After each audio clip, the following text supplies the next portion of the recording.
Human nature will always return to selfishness and greed. Any attempts to turn from this course are futile, because competition for survival is the nature of evolution.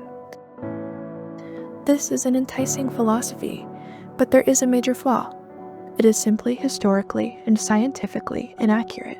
Evolutionary competition for survival is accredited to Darwin and widely administered to, as Peter Kropotkin wrote, an immense variety of facts, the adaptations of function and structure of organic beings to their surroundings, physiological and anatomical evolution, intellectual progress, and moral development itself.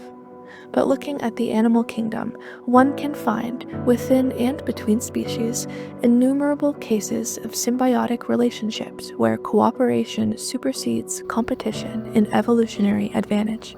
Darwin himself wrote in Descent of Man that those communities which included the greatest number of the most sympathetic members would flourish and rear the greatest number of offspring.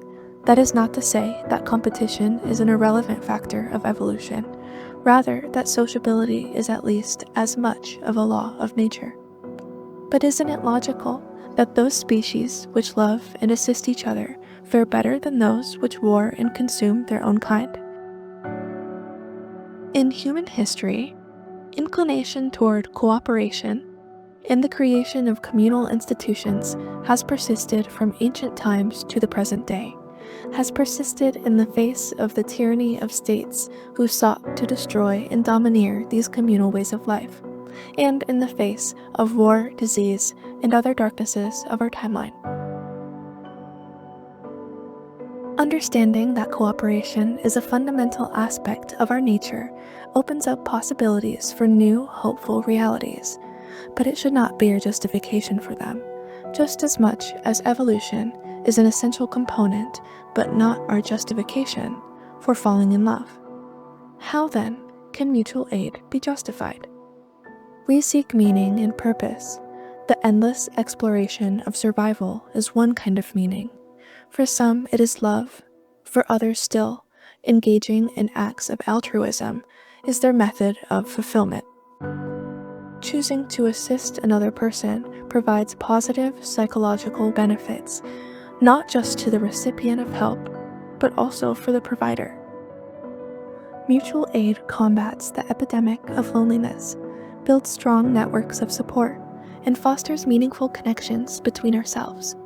It addresses the inadequacies in social systems and the failures of states to ensure the welfare and basic human needs of its population. And with enough people engaging in mutual aid, dependence on state welfare can be significantly reduced altogether. But ultimately, mutual aid is empowering. It's empowering for others and for ourselves, for givers and receivers, for individuals and communities, and for society.